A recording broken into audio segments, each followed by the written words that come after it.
मेरे गुरु महेश्वर शिव के चरणों में मेरा प्रणाम है। इस कालखंड के प्रथम शिव के शिष्य और हम सबों के परम आदरणीय वरेण्य गुरु भ्राता साहब श्री के चरणों में मेरा प्रणाम है। शक्ति स्वरूपा माँ नीलमानंद जी के चरणों में मेरा प्रणाम है और अररिया जिले के इस स्थान पे उपस्थित आप सभी गुरु भाई गुरु बहन के चरणों में मेरा प्रणाम है।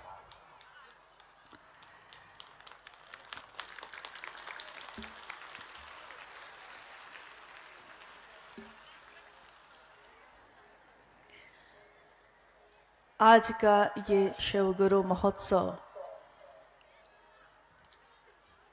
जो अररिया जिले के सभी गुरु भाई गुरु बहनों के अथक परिश्रम से संभव हो पाया है। इस महोत्सव का एकमात्र उद्देश्य एक ही है, शिव मेरे गुरु तो हैं लेकिन हर व्यक्ति के हो जाए।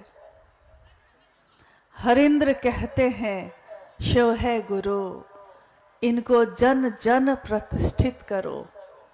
जर्रे जर्रे के शिव हो गुरु, सैलाब ऐसा ही ला दोगे तुम। ये पंक्ति गूंज रही है आज फिजाओं में, हमारे दिल में, हमारे दिमाग में, हमारे जीवन में।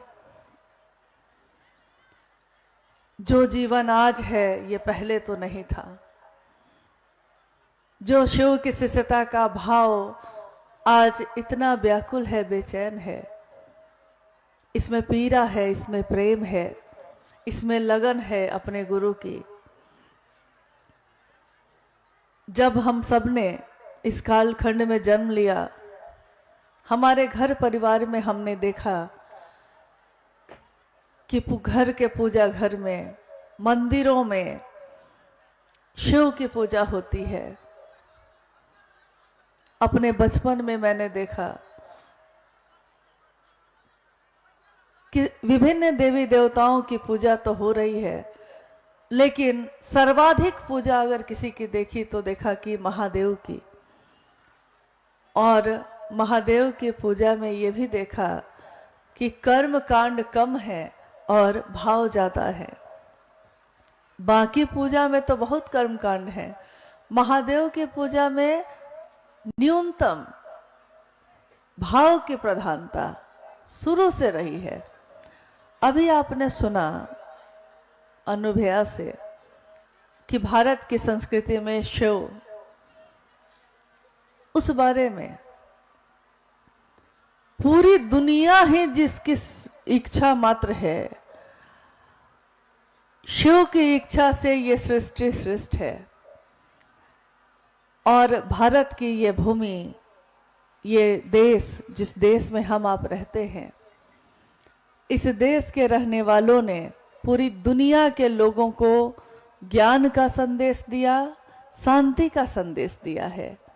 और आज के इस युग में, इस कालखंड में शिव शिष्यता का संदेश दे रहा है लगातार। ये जिनके दिल की आवाज है। अभी आपने सुना अररिया के गुरु भाई जो गा रहे थे कि हरिंद्र के दिल की आवाज है, ये दूर तलक जाएगी। ये आवाज दिल से निकली है ना, तो दिल की आवाज तो दूर तलक जाती ही जाती है। मुख से बोली हुई आवाज कुछ ही दूर तक जाकर दम तोड़ देती है, लेकिन दिल से निकली आवाज जर्रे जर्रे तक पहुंचती है। किसने आवाज लगाई है, किसने ये कहा है, महत्वपूर्ण तो ये है, कहने वाले शिव के शिष्य साहब हरिंद्रानंद जी हैं। दिल भी उनका, आवाज भी उनकी। यह शिव शिष्यता मुझ तक, आप तक पहुंचाना जिनके द्वारा हुआ, वो भी वही खुद है।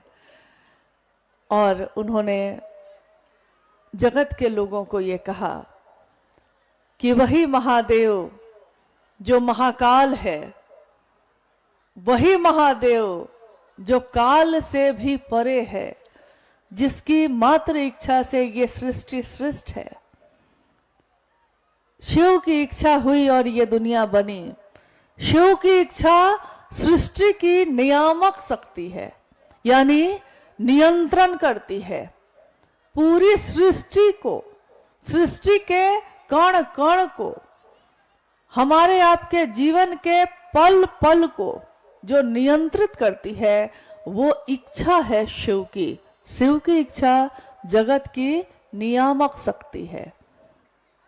लेकिन वही शिव, एक ही शिव है, एक ही सत्ता, वही ऊर्जा जब किसी मनुष्य में उतरती है, बहुत छोटे अंश में, तो हम कहते हैं कि मनुष्य आत्मा है। जब किसी जीव में उतरती है तो हम कहते हैं कि जीवात्मा है।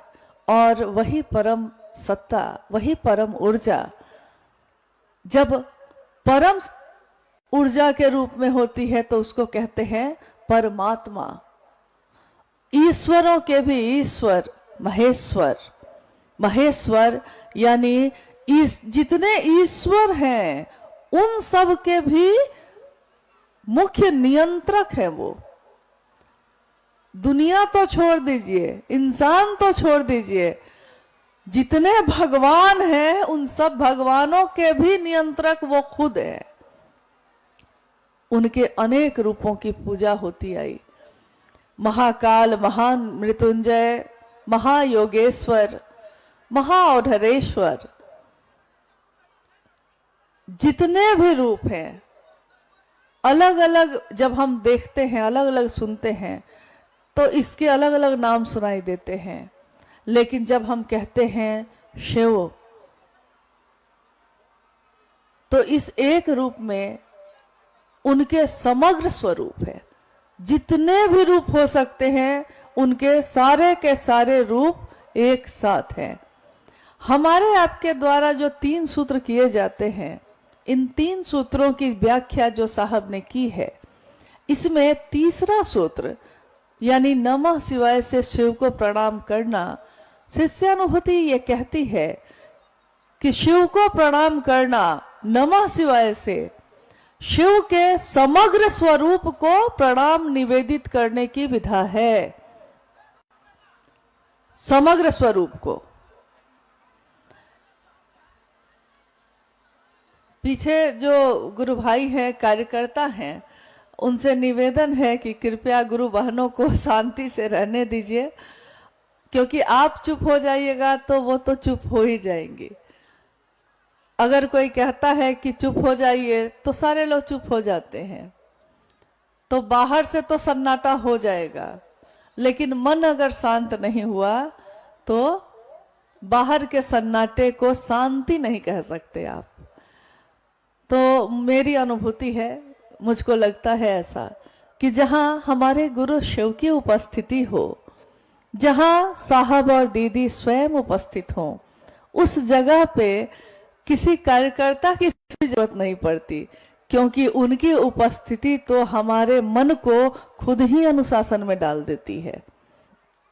अगर आपको अभी पता हो, अगर आपकी आंखें ये देख पाती कि महादेव स्वयं उपस्थित हैं, तब भी क्या आपके जीवन में, आपके चेहरे में हलचल होती?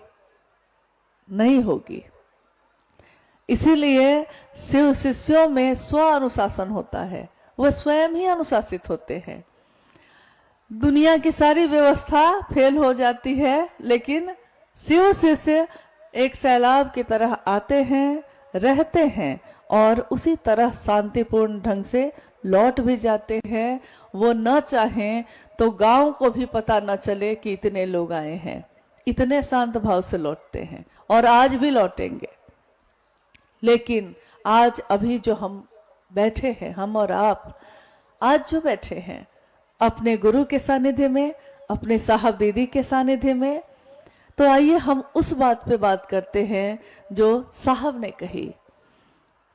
साहब की बात, शिव शिष्यता की बात, महादेव के समग्र स्वरूप को प्रणाम करने की बात। उन्होंने कहा कि आपका भी एक जीवन है, आप किसी के पति हैं, आप किसी के बेटा हैं, आप किसी के भाई हैं, आप किसी के बच्चे हैं, दुश्मन भी हैं, दोस्त भी हैं। जो पत्नी के भाव से देखे तो आप पति हैं, कोई दोस्त के भाव से देखे तो आप दोस्त हैं, कोई दुश्मन के भाव से देखे तो आप दुश्मन हैं। यानी सबके नजर में आप अलग अलग हैं, लेकिन आपको कौन जान सकता है? आपके समग्र स्वरूप को, एक जीव के संपूर्ण अस्तित्व को कौन जान सकता है? ये वही जान सकता है जिसने हमको आपको बनाया है। जिस तरह शिव के समग्र स्वरूप को वही जान सकता है जो शिव से एक होता है, वैसे ही शिव भी जीव के समस्त रूप को हजारों साल बाद ये आत्मा जो हमारे आपके अंदर है क्या सोचेगी, ये जीवात्मा क्या सोचेगी, शिव वो जानते हैं। लेकिन साहब ने कहा शिव जानते हैं, वो जानना चाहे तो क्या न जाने, लेकिन वो अब इतनी बातों को अगर जानने लगेंगे तो उनकी भी हालत खराब हो जाएगी। इतनी परेशानी है, इतनी बेचैनी है, इतनी बातें हैं हमारे आपके जीवन में कि खत्म ही नहीं होती। इसलिए शिव वही जानते हैं, वही बताते हैं जिससे हमारे जीवन में परम आनंद, परम शांति हो जाए। शिव से पूजा हमारी मनोकामना पूरी करता है। शिव की पूजा, शिव का भक्त बनना हमारे जीवन के आवश्यकताओं की पूर्ति करता है। लेकिन शिव की शिष्यता हमारे आपके मन को अतुलनीय आनंद से भरती है, परम शांति से भरती है। जितना हमारा आपका मन महादेव के नजदीक होता है, उतना हमारा मन शांत होता जाता है, क्योंकि परम आनंद भी वही, करुणा की मूर्ति भी वही। और अगर संसार में कोई भी रूप है, चाहे वो पिता का है, अगर महादेव नहीं पिता तो धरती पे कोई पिता नहीं हो सकता। अगर उनमें माँ का गुण ना हो तो धरती पे कोई माँ नहीं हो सकती। यानी जीवन में, जगत में जितने भी रूप हैं, वो शिव अगर उस रूप में ना हो तो धरती पे भी वो रूप नहीं आ सकता। इसीलिए जब ज्ञान की धाराओं की बात हम करते हैं तो खंड खंड में बहुत तरह के ज्ञान हैं। ज्ञान की तलाश अगर लौकिक है तो शरीरधारी बहुत गुरु है, लेकिन अगर ज्ञान की तलाश उस शिव की है, खुद की खोज है, मैं कौन हूं, कहां से आया हूं, आध्यात्म के रास्ते पे चलना है, तब तो शिव ही गुरु के रूप में हमारे आपके मन में फैले अंधेरे को दूर कर सकते हैं।